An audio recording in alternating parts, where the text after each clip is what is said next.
बिस्मिल्लाहिर्रहमानिर्रहीम। अस्सलाम वालेकुम। आप देख रहे हैं हालात। मैं हूं सईद चौधरी। आज मरीम नवाज़ की पासपोर्ट वापसी वाली जो दरख्वास्त थी उसकी समाअत थी लाहौर हाई कोर्ट में, लेकिन उनके वकील पेश नहीं हुए। वो क्यों पेश नहीं हुए, इसके पीछे एक कंस्पिरेसी थ्योरी भी चल रही है। हकीकत क्या है, और फिर जो मरीम नवाज़ वाले केस पे मोनस इलाही कैसे असरअंदाज हुए, ये एक बात है। और फिर एक और थ्योरी इसके साथ जोड़ी जा रही है कि जनाब इसहाक डार ने आज पेश होना था एहतसाब अदालत में, वो भी पेश नहीं हुए। कोई पता नहीं पीछे क्या चल रहा है। ये कुछ साजिशी थ्योरियाँ इस तरह की जो मार्केट में हैं वो भी बयान करेंगे और हकीकत भी आपके सामने रखेंगे। और फिर परवेज़ इलाही साहब पंजाब में, वो मैंने पहले भी जिक्र किया था कि जो इजलास है सूबाई असम्बली का वो मुसलसल चल रहा है 4 माह से। और वज़ीर-ए-आज़म के मामले खसूसी अताउल्लाह तारड़ ने ये बताया है कि एक दिन जो है उसका खर्चा 1 करोड़ के करीब होता है। परवेज़ इलाही को क्या खौफ है, और क्या उनका खौफ जो है उसके पीछे कोई हकीकत भी है, कोई आइनी जो वो आड़ ले रहे हैं, आइन का सहारा ले रहे हैं इजलास को मुसलसल चला के, क्या वो एक मिथ है, अफसाना है, ये हकीकत है। लेकिन इससे पहले बात शेख रशीद साहब की, जो आज क्लास हुई है इस्लामाबाद हाई कोर्ट में। ये दरख्वास्त इन्होंने एक फ़ाइल कर दी, जनाब 72 रुकनी काबीना बन गई है, तो जनाब ये बड़ा खर्चा है, बड़ा बोझ आ गया। हालांकि उसमें जो अक्सरियत है वो तनख्वाह ही नहीं ले रही। जो काबीना के अरकान हैं उनमें से बहुत सारे ऐसे हैं जो तनख्वाह ही नहीं ले रहे, बिला तनख्वाह एजाज़ी तौर पर, वो आप कह लें बिला तनख्वाह काम कर रहे हैं। शेख रशीद साहब जब होते हैं पेश, अदालत है मिस्टर जस्टिस अतर मनीला साहब की, और फिर जब बाहर आते हैं तो ज़रा घबराए हुए होते हैं, गोडे आपस पेड़ रहे होंगे। वैसे भी उनके गोडों की स्टिपनियाँ जो हैं वो पड़ने वाली हैं। शेख साहब की ज़ाहिर उम्र हो गई है, तो वो डिमक डिमक करके पहुँचे हैं जनाब मीडिया के पास। और फिर वो फरमा रहे हैं कि जनाब, वो कहते हैं असम्बली में वापस जाओ, जो सियासी मामला है, फैसले के तो मुझे पता नहीं क्या किया उन्होंने, लेकिन लगता है हमारी दरख्वास्त मुस्तरद हो गई है। अंदर जो हुआ है, उन्होंने कहा शेख साहब किधर, ये कैसी दरख्वास्त लेके आ गए हैं आप, ये इसमें मफाद आमा का या किसका, आपका क्या हक मुतासर हुआ है। उन्होंने कहा ये जो पार्लियामेंट है ना, ये मुंतखब नुमाइंदों का ऐवान है, आप उसकी बेतौकीरी ना करें। उसको जो इज़्ज़त है, वो अदालत जो है उसको अगर इज़्ज़त दे रही है तो आप भी इज़्ज़त दें। जाएँ वहाँ जाके जो भी मसला है, सियासी मसले अदालत में ना लेके आया करें। आइंदा अगर आप लेके आए ना ऐसा कोई मसला, ये तो जनरल आर्डर होगा ना कि जो भी लेके आएगा तो फिर हम जुर्माने करेंगे। वो कहते हैं शेख साहब आपकी इज़्ज़त करते हैं, तो तहम्मुल और बर्दाश्त से काम ले रहे हैं, तो होना तो चाहिए था जुर्माना कि आपने किया, अदालत का टाइम ज़ाये, और एक फजूल किस्म की दरख्वास्त आप लेके आ गए। तो वो उन्होंने कहा शेख साहब ने फिर, अच्छा अंदर कह रहे हैं कि चलो जी मैं अपनी दरख्वास्त वापस ले लेता हूँ, बाहर है कि कह रहे हैं वो खारिज ही हो गई है, वो पता नहीं फैसला क्यों। जब आप दरख्वास्त वापस लेने का कह देते हैं तो वो वापस लेने की बुनियाद पे मुस्तरद हो जाती है, खारिज हो जाती है। तो उनको पता था खारिज हो जानी है, तो सीधा सीधा कह दें मैंने कहा जनाब वापस लेनी है मैंने, तो अदालत ने कहा कि नहीं, इसका अभी इसका फैसला करेंगे, यानी इस पर फैसला देंगे। मतलब ये कि वो कोई ऑब्जर्वेशन देंगे इस तरह के जो फजूल किस्म की दरख्वास्तें हैं उनको रोकने के लिए। और अब आते हैं जनाब अताउल्लाह तारड़ साहब ने जो कहा है।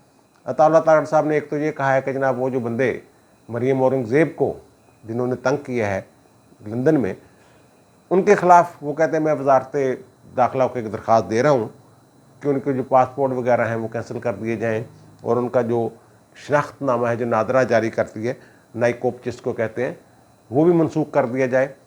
इससे ये होगा कि अगर वो ज़ाहिर डुअल नेशनलिटी होगी उनके पास, अगर वो पाकिस्तानी है फिर तो वो ज़्यादा मुसीबत में फंस जाएंगे। अगर उनके पास ब्रिटिश नेशनलिटी भी है तो फिर वो उन्हें पाकिस्तान में वीज़ा लेके आना पड़ेगा, और फिर वो फंसे रहेंगे। और फिर उनका उन्हें घर वालों को हम नोटिस दे रहे हैं पाकिस्तान में, वो नोटिस ये नहीं दे रहे कि उनके खिलाफ कोई मुकदमा कर रहे हैं, वो नोटिस ये दे रहे हैं कि उनके इल्म में ला रहे हैं कि आपके बच्चे जो हैं, आपके अजीज़ो कारब जो भी हैं, वो वहाँ ये हरकतें कर रहे हैं, तो इसलिए उनके ख़िलाफ़ पाकिस्तान में ये कार्रवाई हो रही है, ताकि वो अगर वो कोई रेमेडी इस्तेमाल करना चाहें तो वो कर सकें। अब देखें 14 बंदे इन्होंने जो हैं वो इतला के मुताबिक इन्होंने मार किए हैं, 4 ख़वातीन हैं, 10 मर्द हैं। वही लोग हैं, वो हर जगह मौजूद होते हैं, पता नहीं वो पैसे लेके जाते हैं क्या जाते हैं, बड़ी बातें हो रही हैं उनकी शख्सियत और किरदार के बारे में भी। दूसरी बात जो अताउल्लाह तारड़ साहब ने की है वो ये की है, उन्होंने कि पंजाब असम्बली का इजलास जो है वो गुज़श्ता 4 माह से मुसलसल जारी है। जो मैंने भी अर्ज़ किया था कि इजलास उनको खौफ है कि जनाब ये कोई गवर्नर जो है अदम एतमाद का ना कह दे, इसलिए वो चल रहा है।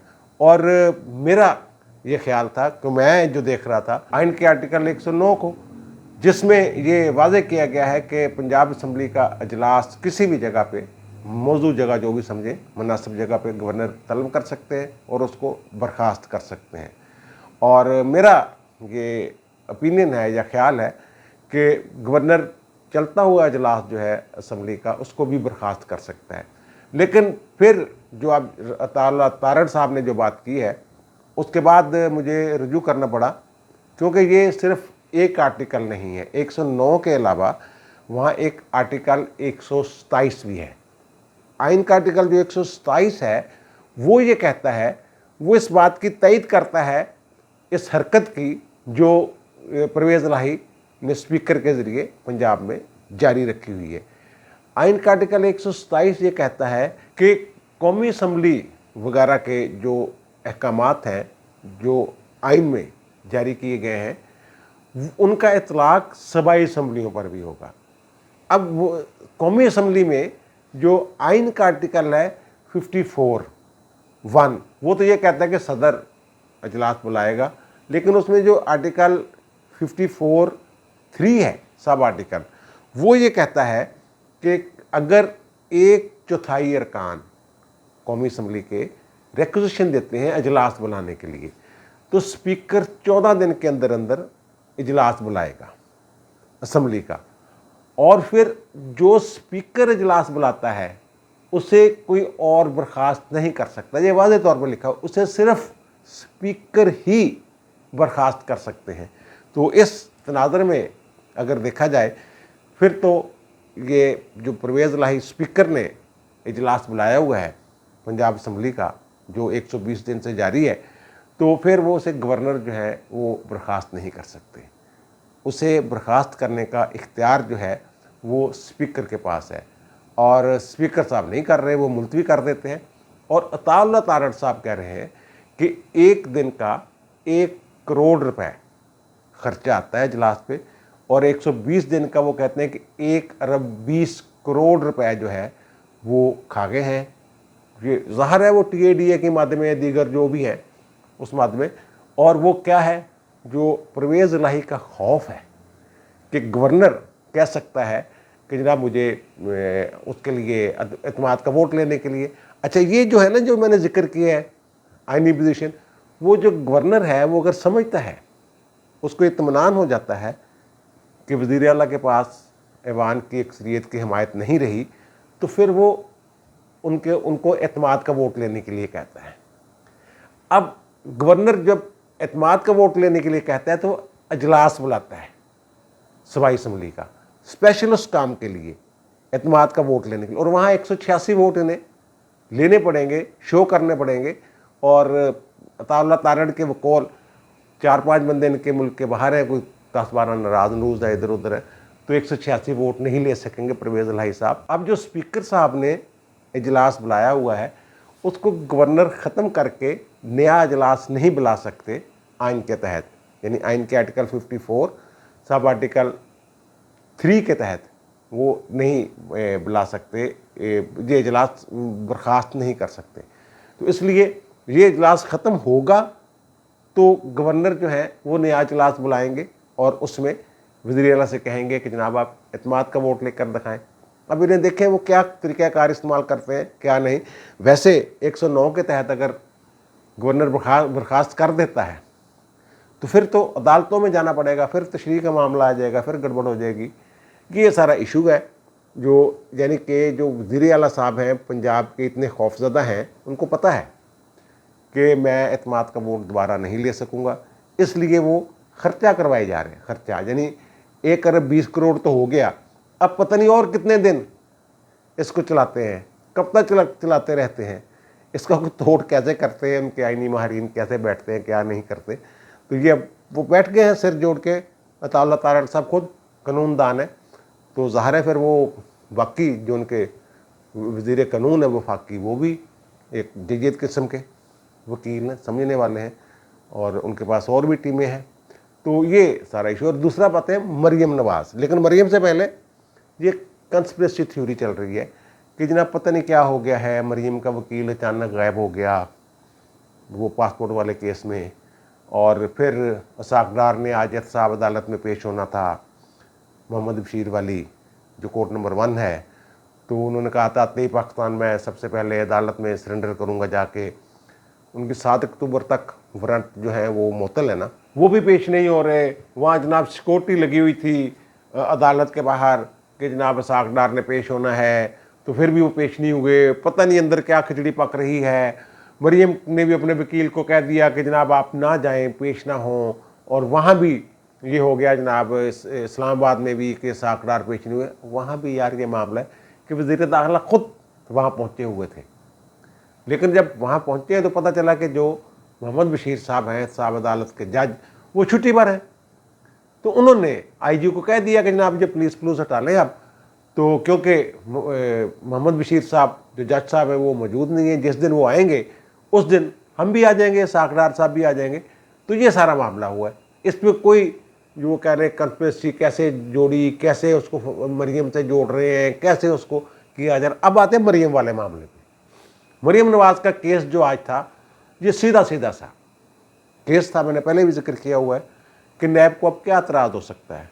तो नैब ने 2 सफ़ात पर मुश्तमिल जो है वो जवाब दाखिल करवाया, जिसमें उन्होंने कहा जनाब वो हमें तो पासपोर्ट की ज़रूरत ही नहीं है, और ये बुनियादी आइनी जो हुकूक हैं उनका मामला है, और सुप्रीम कोर्ट ये करार दे चुकी है कि किसी मुकदमे की बुनियाद पे किसी के बुनियादी हुकूक जो है वो ज़ब्त नहीं किए जा सकते, या वो सलब नहीं किए जा सकते, या वो मुतासर नहीं होते।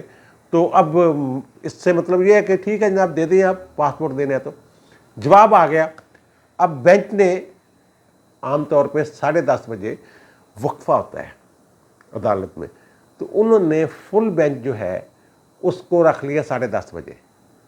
ये खुफिया नहीं रखा उन्होंने बाकायदा बाहर जो काज लिस्ट है उसके साथ ये नोट बाकायदा लिख के लगाया हुआ था कि फुल बेंच जो है वो 10:30 बजे होगा।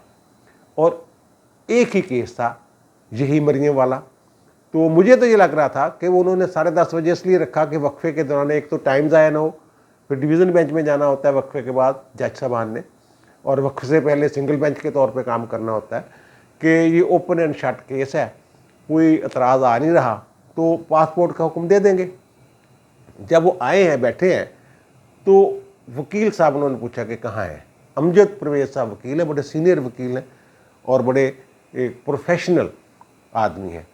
तो उन्होंने कहा जी किसी और अदालत में मसरूफ़ है। उन्होंने कहा जनाब और अदालत में क्यों? उन्हें नहीं पता कि किस अदालत में पहले जाना, फुल बेंच में पहले जाना होता है।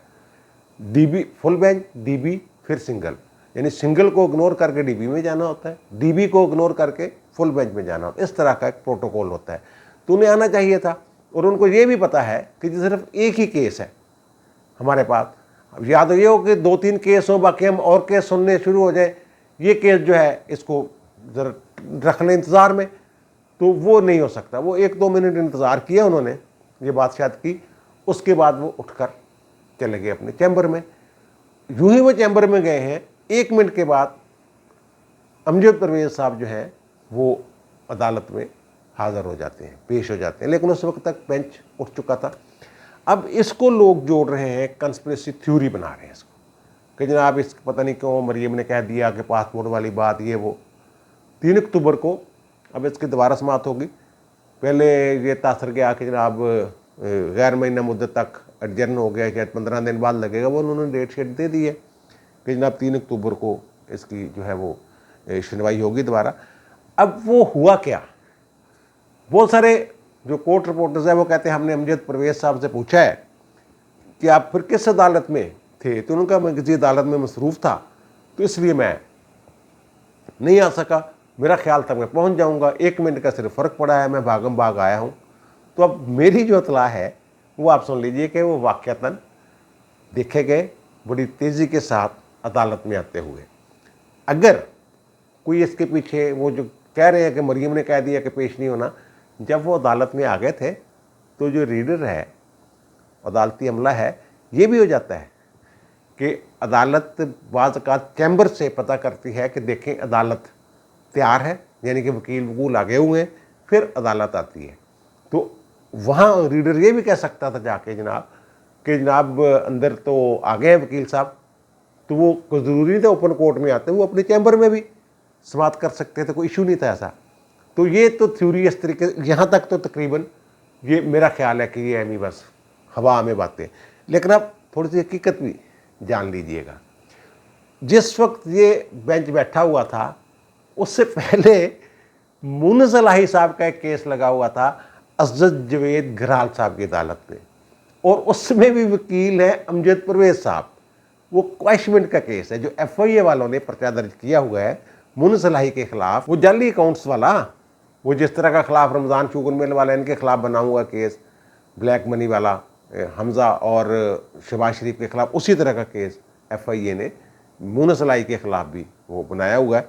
तो वो केस लगा हुआ था क्वैशमेंट, वो मंडे पे मुलतवी हुई है।